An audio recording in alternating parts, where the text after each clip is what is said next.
Hello, how are ya? And welcome to episode 3 of KABOT Kill a Bit of Time. Welcome back, thanks for listening. Bit of a different intro for you this week, because I've been sorting out my drawers downstairs, and I come across a scrap of paper with some lyrics on it that me and my sister wrote last time she was down before she went travelling, and I thought I'd recite them over some ambient music, so here it is. I had a little wooden Buddha. I used to hide behind my lines. I got it in my garage now, but I always used to have it out. I've been sitting in the dark for months until I need a painting brush, and then my little Buddha gets to see a little bit of what I used to be. I like to make a bolognese, feeds me up for fucking days. Sometimes that was getting peak when I'm running low on cheese. It's been a while since I've had a dirty doner mixed kebab. I used to get it when out in town, sniffing white and smoking brown. So there it is. That's the last time I see my sister, because she went travelling now. She went to the Philippines to do some charity work, and now she's in New Zealand. And she came to see me before she went off on her travels, and we got rate pissed up. And that's why those lyrics are so fucking strange. But I've been off the booze now for nearly a month, and it's going quite well, to be fair. To be honest, it's getting easier, not getting harder, because once you've been off it for a while, you sort of get less pressure from everyone else to drink, because you haven't been doing it. If you've only been off the booze for a week, people are more likely to try and persuade you to get back on it because they think it's going to be an easier task. They think you're more likely to flip because it's only been a week. Whereas if it's been a month, they go, oh, he's actually being serious about it. I've done it before. I did 6 months off before.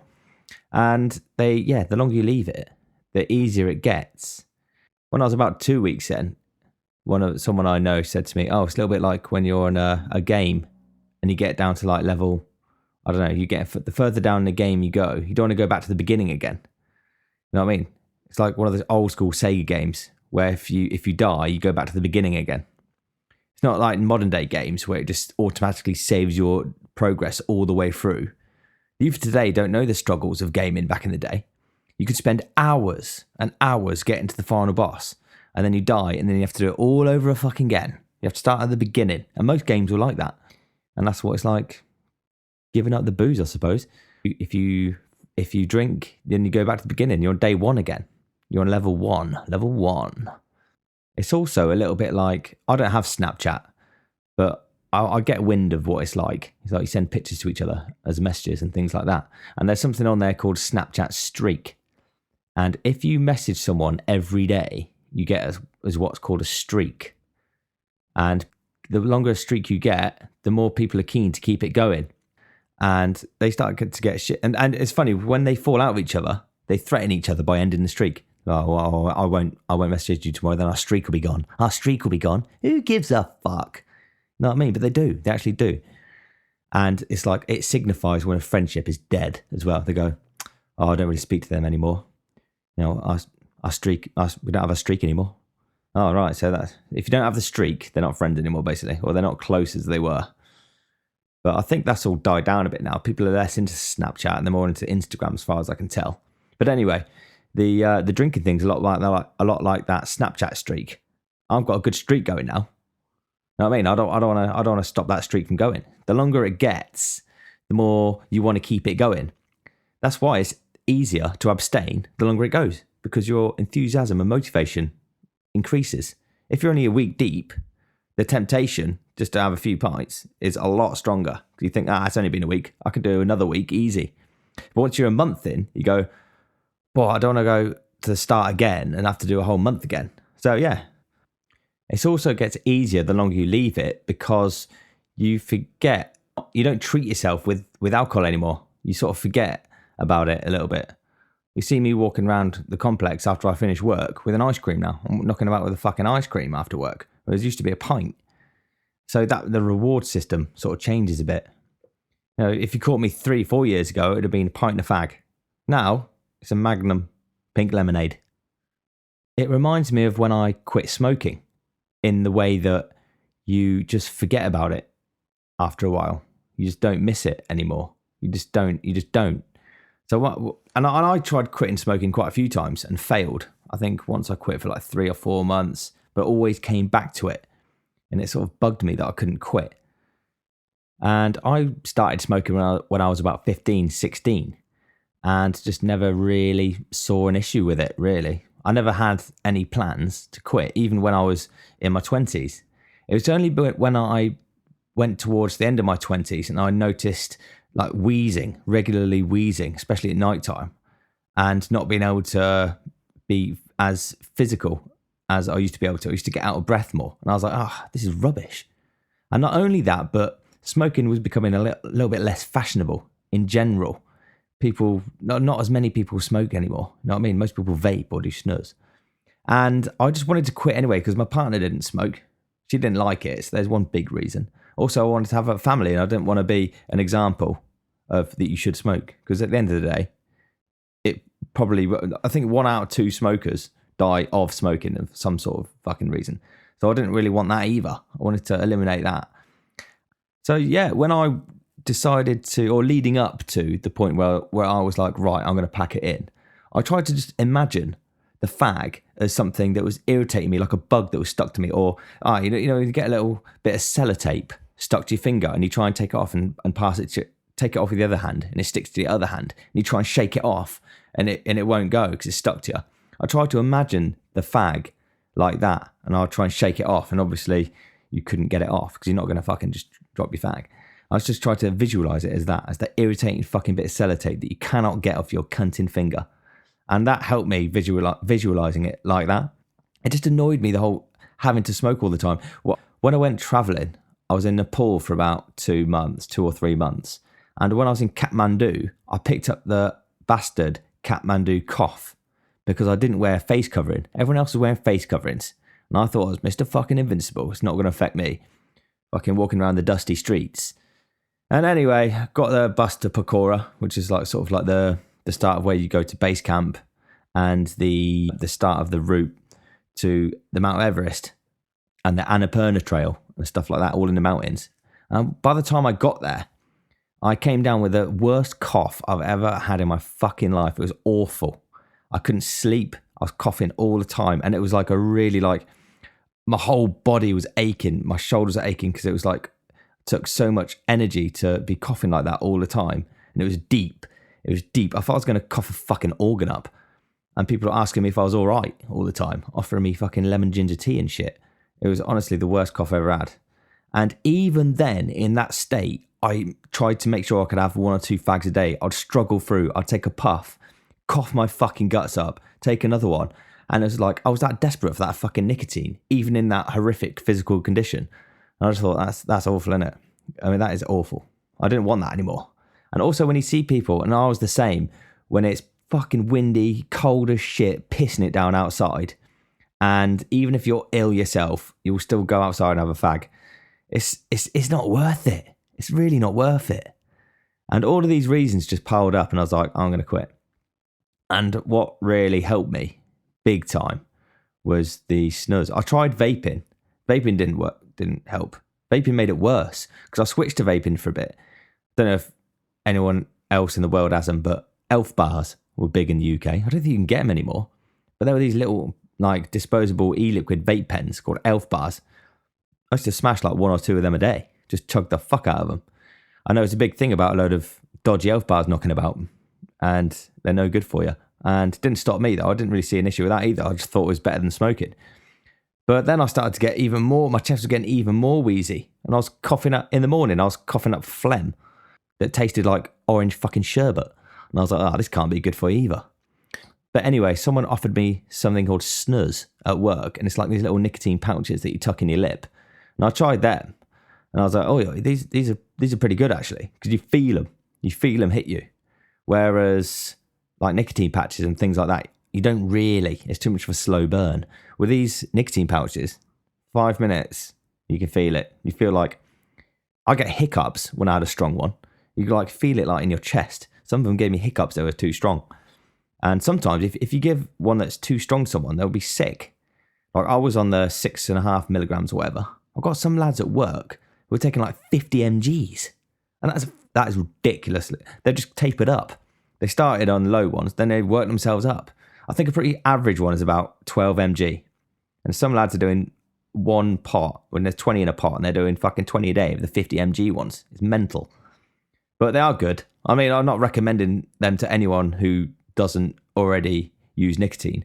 But if you want to get off fags, I highly recommend the snus. Because what you can do is you can easily taper down.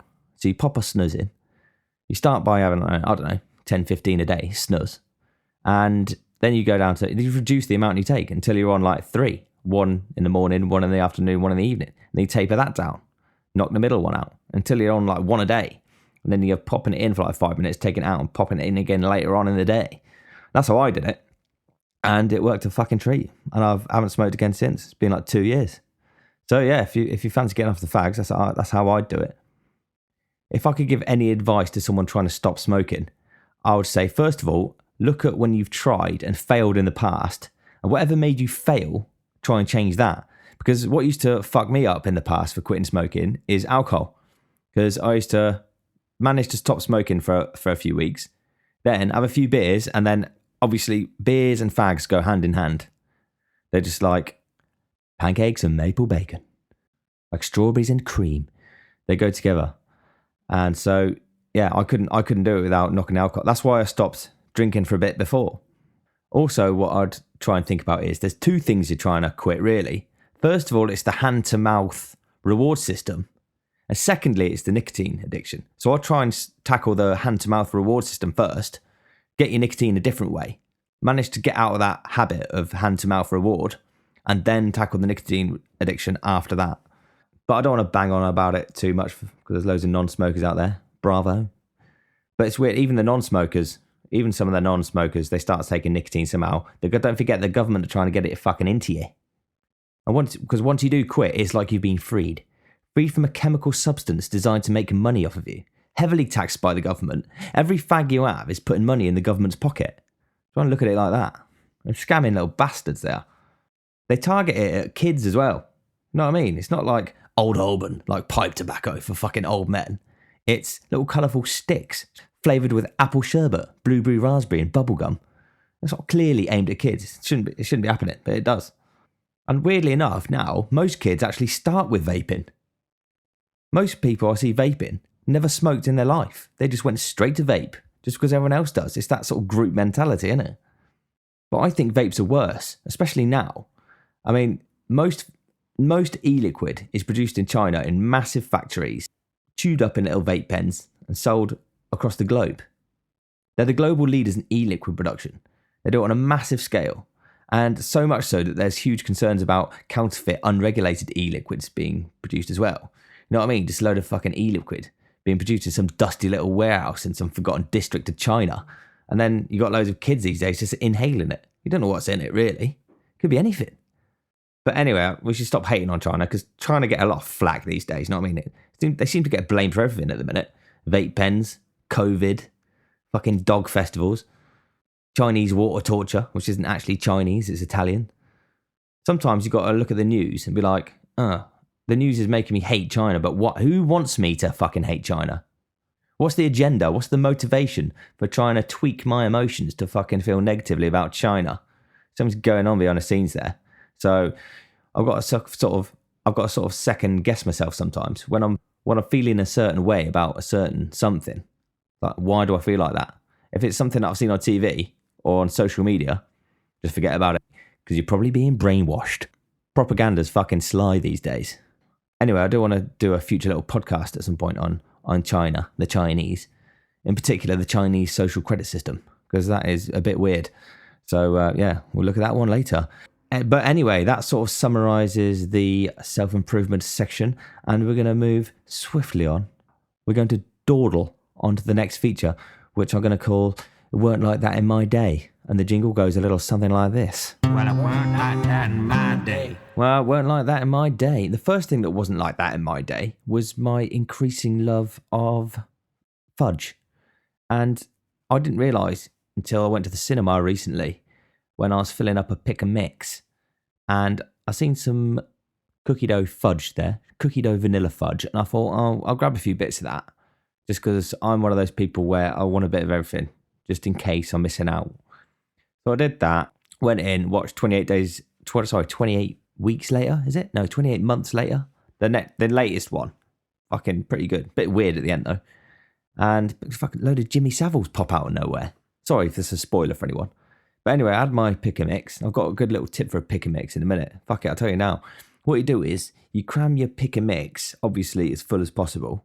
And then what you'll see in the little pick and mix stations is, you know, those long snakes that are about 20 centimeters long. You just pick up a big old handful of that and just chuck that on top and they drape over. So you basically get like fucking 2 cups worth.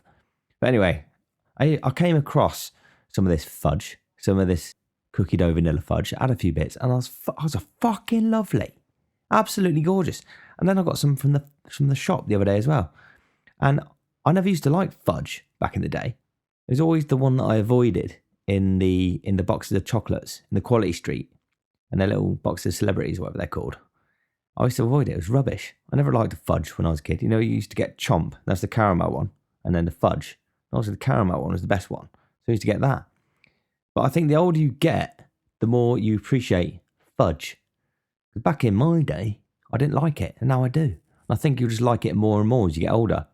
Because, you know, when you go to the seaside, like my image of the seaside is fish and chip shops, donkeys, and as you go inland a bit up the high street, about 6 or 7 different types of fucking fudge shop. And in these fudge shops, it's always old people. And the reason for that is you just like fudge the older you get. And not only that, but part of the reason probably is because you get less teeth, don't you, when you get older? And you can still eat fudge with your gums. You could probably still chew it with just gums. Know what I mean? So I think the older you get, the more you like fudge. Someone else that's different as I got older is noticing that I don't understand the young folk anymore. They have secret language, a little bit like gypsies. They don't want you to know what they're talking about. They want to keep their little conversations to themselves. And it seems like as soon as I figure out half of what they're fucking saying, they come up with some new words to chuck in the mix. Then I don't understand again. So they're constantly coming up with new words to keep their secret little language fresh. So, you know, because if you have a language, sooner enough, someone's going to learn it, like French. But these young folk, they're smart. They keep changing their language. So you can never learn it because it's changing all the time. Some of the words I come up with, some of them have been around a while, some of them are new. Peak, right? So that's peak. I know what that means now. It means bad. If you say to someone, that's peak, bruv, what you're saying is, that's really bad, friend. And the origin or the meaning behind peak is like the extreme of something or situations reaching their like maximum capacity. So like you have the peak of a mountain or you have a peak on a dial of some sort or peak temperature or peak trading hours. It's like the maximum time or something. So what they're saying is it's the peak bit of the negativity. It's peak. It couldn't get any worse than this. So when they say peak, that's what they mean. Another one they come up with recently is crash out. They said, I'm going to crash out. It took me a little while to understand what the fuck they're talking about. What they mean is they're getting pissed off. They're going to lose their temper. That's what crash out means, is they're going to lose their shit. They're going to experience extreme emotions of anger. Back in my day, crash out means you're going to bed or you're going to pass out from exhaustion. Say, I'm going to go upstairs. I'm going to go and crash out upstairs for a bit. That means just going to sleep in my eyes. So when they came into work saying, I'm going to fucking crash out, I was, at the start, I thought, they must be tired. Now I know they're pissed off. Also, another one that they came up with is cap. Cap and no cap, which basically means bullshit or not bullshit. It's got African American origins called capping. Capping is when you exaggerate something. So if they say no cap, they mean no bullshit, like I shit you not. If they say that's cap, they mean you're talking out your ass. Yeah, took me a little while to figure that one out as well. But every word I learn, they replace it with a new one. So in a way, there's no point. When I was knocking about, when I was younger, I used to say wicked was a word we used quite a lot. But now the word wicked has changed. It used to, ages ago, right? When I was young, like a kid, like a toddler, Wicked meant what it meant, I think, in the dictionary. It meant evil, right? And then when I became a teenager, wicked meant good. Oh, that's wicked. That's awesome, yeah? But now it's gone back the other fucking way again. Because people at work now, when they say work's, if they want to say work's been shit, they say it got wicked. It's confusing because what they mean is the original version of the fucking word. So they've bypassed the fucking flip reversal that I had, which meant when wicked meant good, and now it means fucking bad again. Can't fucking keep up. Butters, something I used to say, or we used to say when we were younger as well.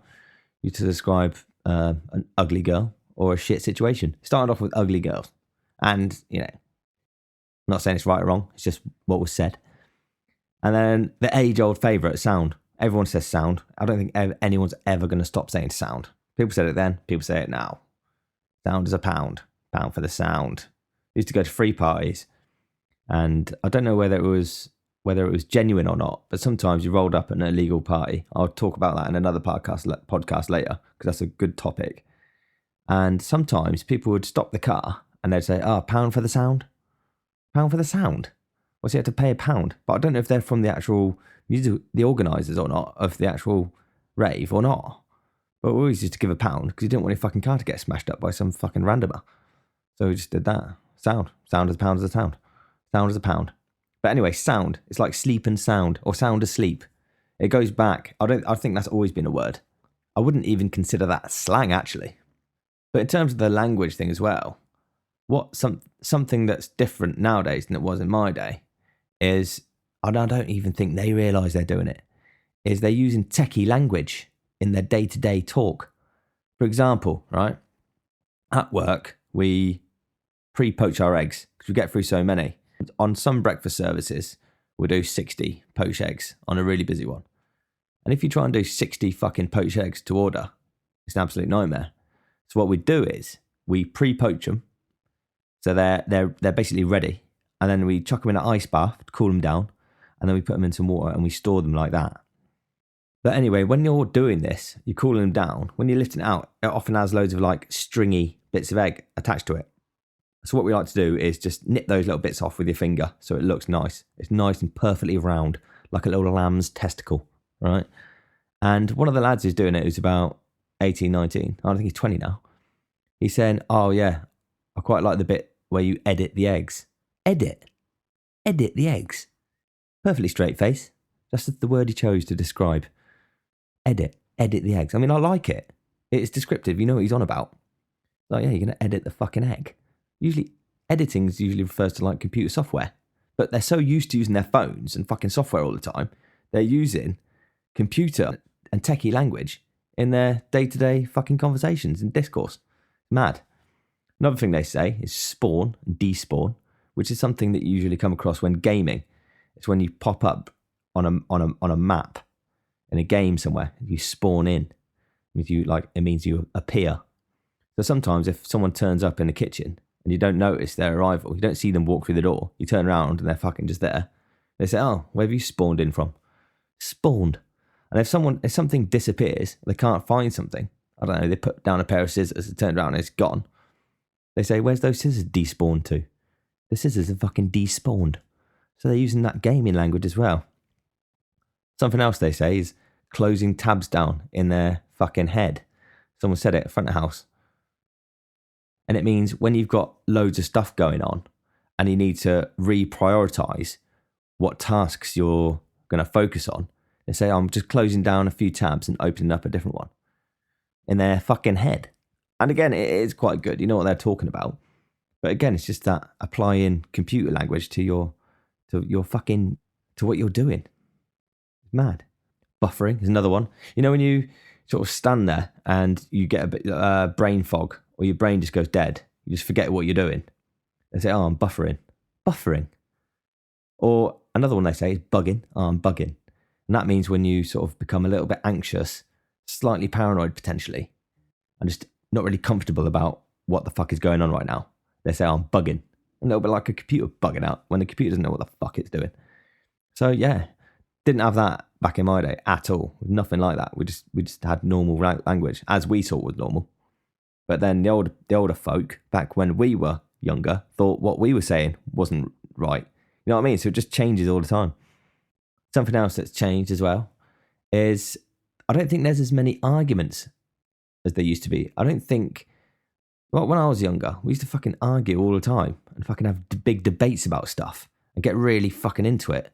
Now, that doesn't really happen as much because you can just ask Siri. It happens all the time. If anyone's having a discussion about something and they're not sure about the factual element, they could just check Google and Google will tell you. So there's no experts in anything. So there's no point in learning anything and being an expert because the person next to you can just fucking Google it. Which good thing is there's less arguments. But debates were quite good really back in the day, wasn't it? And it gave you a reason to sort of go out and learn something because you could know something that someone else didn't. Also, I think it's good that we all used to have different knowledge bases about stuff. It was everyone was a bit more individual and a bit more interesting. Now, everyone sort of knows the same shit because they've got the same resources to information. And if all our knowledge is the same, then how the fuck are we different to each other? Or is that sort of like AI evolving through us? Because AI is using its databases to fill our brains full of the same information, which means then we're all the fucking same. And if all our information comes from the internet, then we, in a way, are the internet. In fact, our identity is just a middleman between the internet and the rest of our fucking brain. And then if we all know the same stuff, and if that pattern just exponentially gets more and more, like we start doing the same things, we start saying the same things, eventually our motivations, our desires, and our plans will all align. But is it our plans then anymore? Or is it the fucking internet's plans? You know what I mean? So then the internet is sort of executing its will via us as a united fucking conduit for artificial intelligence. Anyway, I think that pretty much sums up. It weren't like that in my day. Yeah, took a few twists and turns there. And anyway, moving swiftly on, we're going to stagger on over to something that we didn't really have time for last week, disappointingly. Something that we did in the first episode, and you may remember, with the legendary Schlitzy. And the name of the feature is, drumroll please, Thou'd have a strange name. So the guy I've chosen today with a strange name is someone called Engelbert Humperdinck. Clearly a strange name. You can see why I've chosen it. The name means Angel Bright Bear Cub. So Engelbert. So Engel means angel. Yeah. Bert means bright. And then Humperdinck means bear cub, apparently. Engelbert Humperdinck, Angel Bright Bear Cub. It sounds more like a Native American Viking name. He was commonly known as the British pop singer, sort of around the 60s and 70s kind of era. He released a load of middle-of-the-road kind of ballad-type music that was extremely popular back in those times. But he played everywhere. He played all over New York, like Riviera Club, all over London, tons of TV appearances. He was worth hundreds of millions of pounds. I was surprised I didn't really know who he was when I first seen the name. He had that look, that look people had. He's sort of like a villain on Columbo. Sideburns, slick back hair, sort of dark tan. And all his fans were called Humperdinkers. So not that weird at the minute. He doesn't seem as weird as his name is at the minute. He was a bit of a ladies' man. Fancied himself as one anyway. He had 2 illegitimate children out of wedlock. What he called his kids is weirder than anything else. He called one of them Engelbrecht. Another one Barbara. Engelbrecht. If you're called Engelbert, don't call your kid Engelbrecht. The only other person with that name that I could find was a Dutch cricketer. So it's not even like it's got anything to do with music. You know what I mean? He tried it on with Tom Jones's missus, which caused a long-standing feud. And he sued a tabloid for 50 million because they said he had AIDS. They said Engelbert Humperdinck has got AIDS. Then he sued them for 50 million. It just got me thinking, like, if it's that easy to get 50 million, then surely someone could... Look, and I'm not endorsing or encouraging or suggesting that anyone commits fraud in any way. But if it's that easy to get 50 million, surely someone could just set up a little media business, which isn't that hard these days. All you need is like a Facebook page, right? And some sort of online presence. I'm sure it can't be that hard to start up a little media firm, right?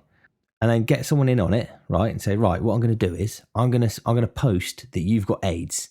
You sue me, and then we'll split what you get. See what I mean? Easy as that, really. 50 million in the back pocket. But there's loads of scams out there, isn't there? Some of them work, some of them don't. My mate from back in the day, right, called, well, let's just say his name was Big Brolly. Okay, Big Brolly. He came up with a scam with him and his mate.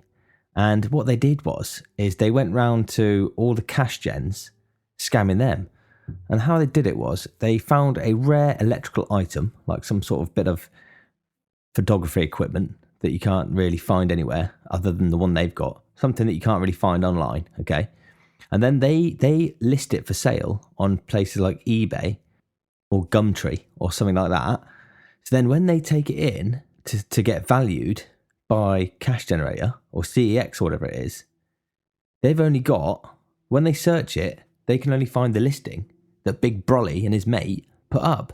So if they find a bit of kit that's worth a tenner, right, for example, they list it for sale as like 600 quid. Cash Gen offer them like 25% of the value that they found. They get like 200 quid. But anyway, they went around doing it at every single fucking place around the country. And then the Cash Gen people got wise to it and notified the police. And they got busted. They got busted big time. One of them went to jail. The other one got, what did Big Brolly get? I think Big Brolly got a suspended sentence and a hefty fucking fine.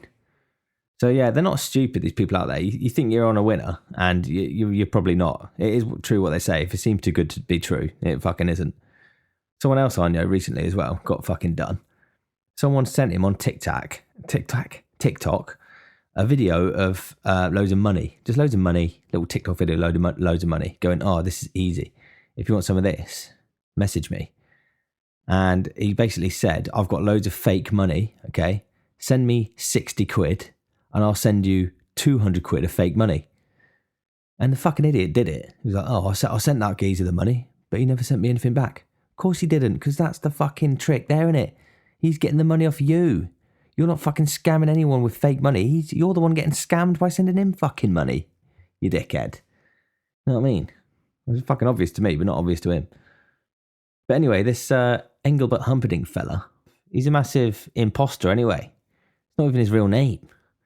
His real name is Arnold Dorsey. Maybe he thought, I'm not going to make it in the pop world with a name like Arnold. So he changed it up a bit to make it more interesting. And I think he's got a good point. But the real Humperdinck was this German composer from the late 1800s. Because I was a little bit disappointed with Engelbert Humperdinck, the pop singer. I'm not going to lie. I thought he's not that weird. He's not as weird as I hoped with a name like that. And I got excited when I found out, he stole the name. So is the real Humperdinck weirder? And then so I looked into him. He invented something called singspiel. You sing the words in a theatrical performance. All right, he taught a load of people how to write music. He wrote a famous opera for Hansel and Gretel. Yeah, the fairy tale written by the Grimm brothers. I'm going to find out why they're called Grimm in a future episode as well, because that's sparked my little interest. Why are they Grimm? But so, disappointingly, he wasn't that weird really either. But what was interesting was he had like a pretty successful career. He worked with loads of famous composers. He was well established. He'd been doing it since he was like the age of 15, deaf in one ear. Why are these people always deaf? Anyway, he had a good career, and then he was disgraced at the end because it came out that he signed something called the Manifesto of 93, right? And what it was it was like galvanizing support from schools and universities to support the Nazi party. I think he got a bit stitched over there, to be fair, because reading through it, it didn't sound that bad what he was signing. The last line in this manifesto said, "Have faith in us, believe that we shall carry on this war to the end as a civilized nation." And then him and a load of other university people signed it off. And what's wrong with that? You know what I mean? Not only that, but he signed it in 1914, just at the start of the First World War. It's not a single Jew had died by that point.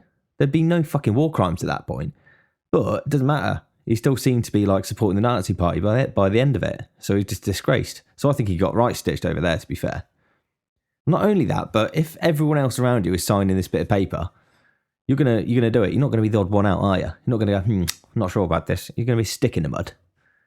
Nobody wants to be going against the grain, do they?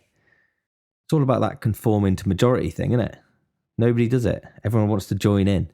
It's been proven time and time again. There's this beep test. I don't know what it's called. And it's where there's a stooge, right, sitting in a waiting room. And then some unsuspecting person comes in. I think it's like a doctor's surgery or something like that. There's one actor and then a member of the public walks in, right? A loud beep goes, right? And then the actor stands up for like a second or two and then sits down. And the other person looks a bit awkward, right? I doesn't quite know what to do. He doesn't really understand it. Anyway, the beep goes again. The actor stands up, and this time the other person sort of stands up a little bit as well because he thinks, oh, must be the done thing.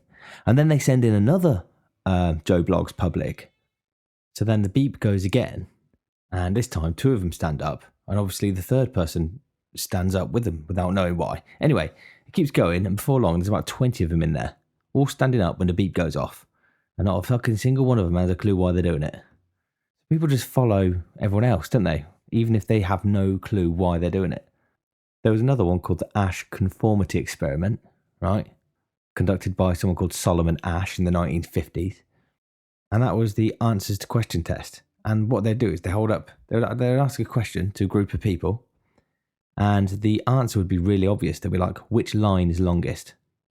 And there'd be one genuine person there, and about 6 actors. And all the actors go, C. The correct answer is obviously A. Like the line is clearly the longest on there.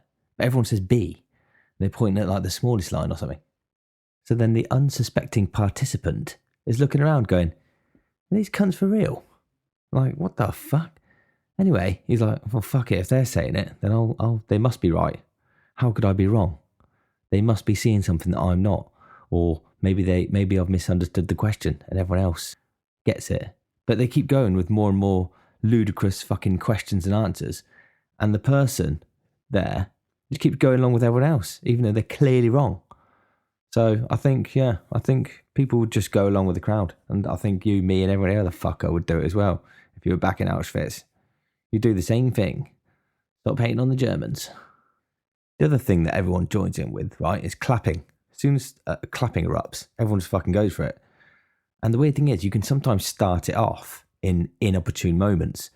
For example, if there's a team meeting, for example, and where several people get up and speak, sometimes after people speak, you don't need to clap. There's no good reason to clap. I don't know, someone might come up and give a brief introduction. So our big team meetings, sometimes someone will come up, give a brief introduction, and I'll just fucking start waffing claps out. And then around me, some other people quickly do it because it's like knee-jerk reaction. If someone starts clapping, you sort of go for it. And then when there's like 6 or more people clapping, everyone fucking, it just goes. It's like a Mexican wave. Everyone fucking, and then all of a sudden, everyone's clapping at a stupid fucking moment. It's great. If you manage to start one of them off, it's hilarious. I think that's one of the reasons why not many youth smoke anymore as well. It's just become unfashionable. And nobody wants to be the only one smoking. Everyone just goes with what everyone else is doing. So everyone just goes with the vape or the snus. Still tobacco companies getting money. It's still the tobacco companies getting the money because they own these fucking vape and snus companies as well. Don't forget. But I think they fucked up by investing in snus, because I think the snus is going to get more people off nicotine than onto it. But then again, that's why they're bringing out really, really strong ones to try and counter that, I suppose. But yeah, it was invented, the snus, I've spoken about it before. It was invented by Swedes. But I've only known one Swede in my life. Okay, my sister introduced me to him, and I won't use his name or alias because I don't think he wants me to. But let's, for the purpose of the podcast, call him Bongo Barry. All right. Anyway, Bongo Barry, the Swede. Okay, he's squatted in Bristol. That's where I met him, in a squat. He's in his 60s. Yeah, he drinks Newcastle Brown, and he sniffs speed off pub tables and a little metal tube that he carries around with him. Fucking bizarre. And and he cycles around Bristol on a bike, just shouting at people with a Swedish accent. Fucking bizarre fella. Really nice guy though. And what he's done is he's set up a little distillery in one of the squats, and he makes this sort of like alcohol that he calls optic nervous, because obviously if you have ethanol, it can make you go blind, can't it? So he's called it optic nervous. So you're going to be nervous about going blind, I assume. That's why he's called it that. But yeah, he's started bootlegging this alcohol. It's all part of his master plan, because he thinks society is going to collapse. And when it does, everyone's going to want to drink. And he's going to be able to make a living still by selling this booze that he knows how to make. He's basically it's like a trade, like a skill. He's setting himself up. It's sort of a form of prepping in a way, isn't it? You know what I mean? He's prepping for end of world scenarios. He's already off grid because he's on doing the squatting thing, so he's sort of used to that, and he set himself up a little sort of trade. I'm interested in prepping because I went through a little phase of it before. I didn't get that into it. I think I got a few throwing knives, yeah, and a machete just in case, and like a hatchet and a baseball bat and stuff, right? And a first aid kit. And I think that's about as far as it went. As soon as I started realising that you need to spend quite a bit of money if you want the proper gear, I was like, fuck it. Probably won't happen. And I left it there. But there's two types of prepper, right? And it depends what you want to do when shit hits the fan, when society collapses. And you either bug in or you bug out. And that's the two options you got. And if you're bugging in, that basically means you're barricading yourself into a house or a building somewhere, and you're just setting yourself up for the fucking long haul. So you got to give yourself like 20 years supply of fucking tinned food or dried food or whatever. Make sure you've got a water supply. Make sure your shelter's going to protect you from whatever's going on outside, looters and stuff like that. You got to be able to defend yourself, and you just sort of like pitch up somewhere. And then the bugging out option is when you have to like have something called a bug out bag, and it's ready. It's just ready to go at all times, and it's just set you up so you can just live in the wild. So you got a form of making fire, probably some rope, first aid kit, right? I've got that, a load of other stuff, a whistle, and yeah, just in case you need to fucking bug out. But the problem with that one is, if everyone's bugging out, you're gonna be surrounded by people bugging out in the fucking forest. You won't be able to move for people bugging out. You know what I mean? But I'm not sure what I'd do. I think I've been thinking about it, and I think I would bug out, because if you stay in your house, you're just gonna fall victim to fucking looters at some point, aren't you? There's gonna be little looting, fucking raiding groups going around just door to door, because that's their plan. You know what I mean? But also, I reckon I'd bug out but in an urban setting.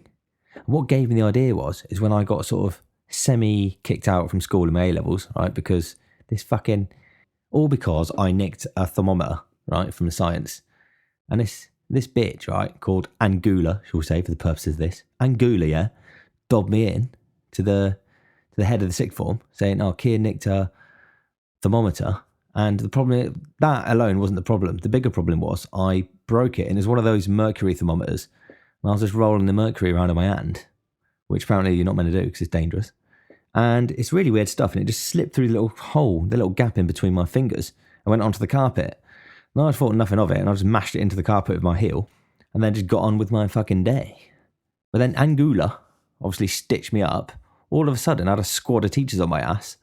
Be like, right, you fucking idiot. And then they had a chemical crew come down, cordon the section off.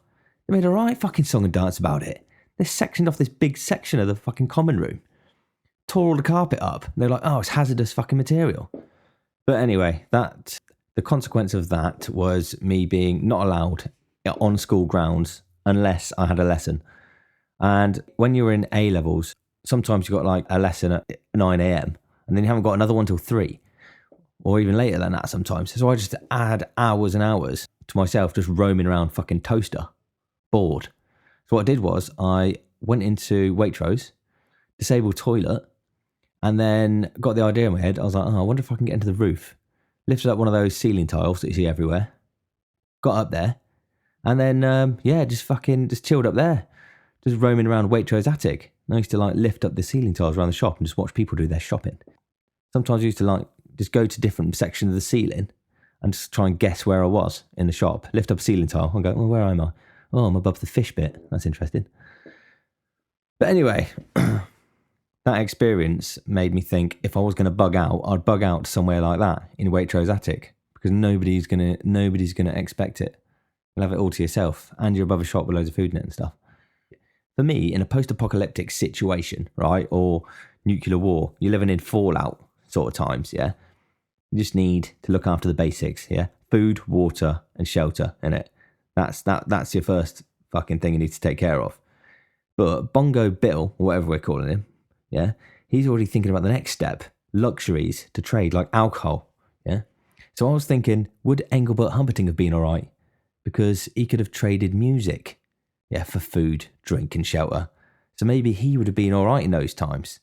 Because it wasn't that long ago people were doing that anyway. You know what I mean? Before the record industry kicked off and people were getting paid for the sale of records, musicians were making money making a living from just live performances.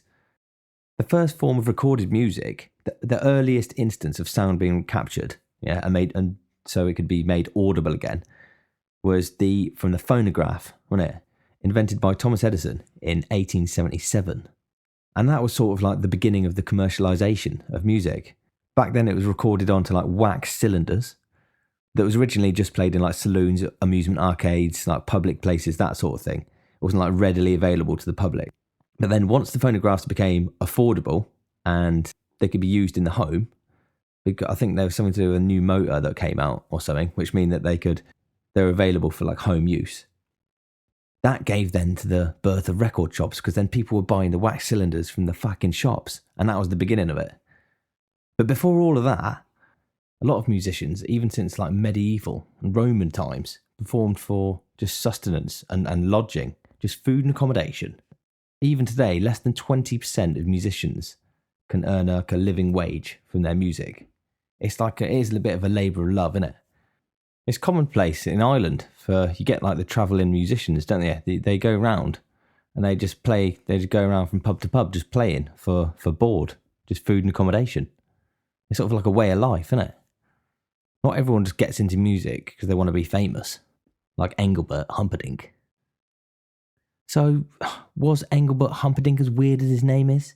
Well, in a way, yes, because he's one of the very few musicians, if you can call him that, who managed to make a fortune out of music. So if you look at it like that, he is a bit weird. And so is the other one, for that matter. The original Humperdinck. He was weird as well, for that very fucking reason. Most musicians aren't that successful. And these two can't swear. Unless it was a post-apocalyptic situation where money didn't exist and he traded music for just the bare essentials, then he'd fit in with everyone else. He could trade his fucking music for a bottle of fucking Optic Nervous. But anyway, that's all I've got time for today. Thank you again for listening. I appreciate every little click that I get. I appreciate it. You know what I mean? And I'm going to leave you now with a little skit that I'll come up with about Angel Bright Bear Cub. Enjoy. Angel Bright Bear Cub, fetch your axe. The enemy is at the gate. Hark, therefore, I must decline. The optic nervous has rendered me blind. You fool. I shall send Barbara. She can swing the axe harder. But she's dead in the larder. But how did she die? Bootleg pina colada. Killed a bit of time, didn't it? Know what I mean? Stay tuned for episode 4.